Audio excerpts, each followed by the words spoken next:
If you're like most people that are pissed about the recent intermission update to Worldwides in Mario Kart World, you may have heard whispers of a place in the community called Lounge. You hear, "Ooh, intermissions are banned? Hell yeah, sign me up!" Then you join the server and are immediately overwhelmed by how much information is in it. You lose motivation to try it out because you're not reading all that or whatever. Well, I get it. Everyone was new at some point, and the competitive scene can be a lot to take in if you're brand new to it. So, if you're finally willing to give it a try because of this update, or even if it ends up being reverted in the future, I'm here today to make a quick start guide on how to play Lounge in concise video form. If this video was at all helpful to you, subscribing would be greatly appreciated. Thanks. First and foremost, to play in 99% of community-run online tournaments, you need an mkcentral.com account. MK Central is, as you can probably guess, the primary hub for all things competitive Mario Kart in the West. Although the focus of this video is Mario Kart World, MKC, which I'll be calling it for the rest of this video, covers all titles, and the overwhelming majority of major tournaments are run out of this website for both individuals and teams. Links to everything I talk about today will be in the description, but this is the most important one. Once you've created an account, which is pretty self-explanatory, you have a plethora of options at your fingertips. If you're interested in other tournaments or maybe even joining a team, let me know and I may make a follow-up for that, but this video will specifically cover Lounge, so let's talk about that. The community-driven ranking system featured in videos by all your favorite content creators is called Lounge. It's run out of a Discord server, linked below, and its rating system is slightly different than that of a Worldwide. Rather than gaining or losing VR on a race-by-race basis, you play 12 at once, playing for MMR based on your score across the entire event.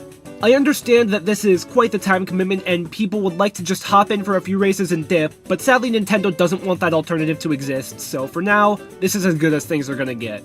This is done to standardize things a bit, as luck can play a part in a single race, but whoever is consistently scoring high throughout multiple races is more often than not the real best player in the lobby. Mario Kart World Lounge's rank system and MMR thresholds have not been set in stone yet as of this video, but I'd expect them to look something like 8 Deluxes, which are on screen now. Do keep in mind that typically, Lounge is played with only 12 players, but they do have specialized 24-player events a few times per day. Once you join the server, it'll walk you through the verification process and linking your MKC and Discord accounts, at which point you'll have to wait for a staff member to verify you manually. Unfortunately, this process can take quite some time, especially if you're doing this now with the amount of new players the update is bringing in, but please be patient, and when you do get verified, you will be given the placement role and can now play your first Mogi. Wait, what's a Mogi? A Mogi is the term for any competitive event that isn't a clan war. Some people will tell you it derives from a Japanese word, some people will tell you it's an acronym. Either way, it's become a catch-all term for a lounge event in community culture. I'll just call them events for simplicity's sake. Once you get a hold of the placement roll, head to Q Schedule to figure out when the next event you can play in is. As of making this video, they're held every hour and 12 minutes, but this is subject to change. And if you can play in the next available event, move over to QJoin and type /C. Make sure when you do this that you use the bot command and not just /C in plain text, otherwise you might look silly. 5 minutes before the scheduled event time, it will gather, and QBot will make you and your lobby a Discord thread. As of this recording, Lounge is still in its pre-season, which is FFA only, but starting soon with Season 1, you'll start seeing this pop-up, asking you to vote for which of the 4 Lounge formats you'd like to play. Free-for-all, 6 teams of 2, 4 teams of 3, or 3 teams of 4. Once a format reaches 6 votes, or is the leading vote after 2 minutes, it wins the vote and that's what you will play in that event. If you are playing an FFA, you must use your Lounge name, or at the very least a version of it that you can be identified by. If you are playing any team format, you will be randomly drawn however many teammates that format calls for, then your team must pick a tag to use for that event. A tag is what you and all of your teammates put at the beginning of your Switch name so you are easily identifiable to your teammates and opponents. In Lounge, there are usually just 1 or 2 letters and you can ask for one by saying, for example, tag C in the channel your event is being played in. The Lounge name rule does not apply to team events, so feel free to get creative with the tag you're given. So, the 12 players are here and the format, teams, and tags have been decided. Now one of the players needs to step up and host the lobby.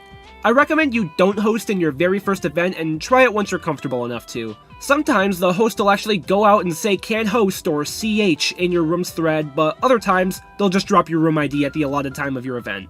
You have 5 minutes to get in the room before receiving a late penalty of 50 MMR and a strike.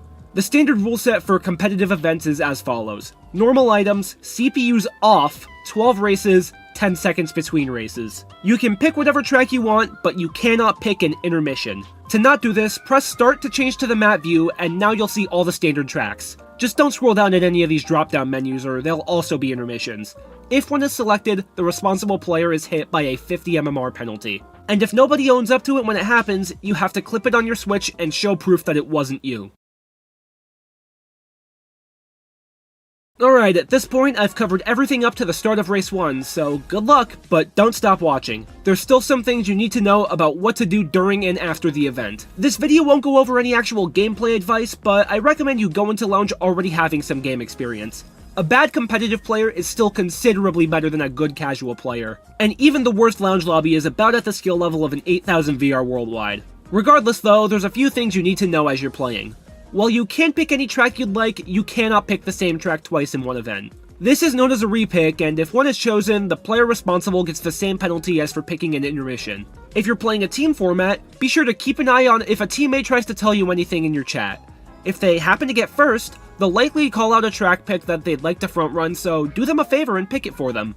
At the end of the event, players usually send their score in chat so that QBot can automatically compile them for result submission. And above all, just be nice. Lounge, just like any other ranked esport, has a strong rep in the community for bringing out the worst in people. And sadly, you'll likely run into a player or two that flames you, calls you lucky, or whatever the case may be. I'm very aware that this nature has turned people away countless times in the past, but with the massive influx of new players the scene is probably about to get because of this update, the last thing we need right now is for one bad experience to drive a potential new member of the community away. I'm really excited to watch this community grow and come together to send Nintendo a message about how bad of an update this is. If you have any questions that I didn't cover in this video, please drop a comment down below and I'll do my best to answer. Thank you again for watching, I hope to see you all in Lounge, and I hope you enjoy the opportunity to actually play real tracks again.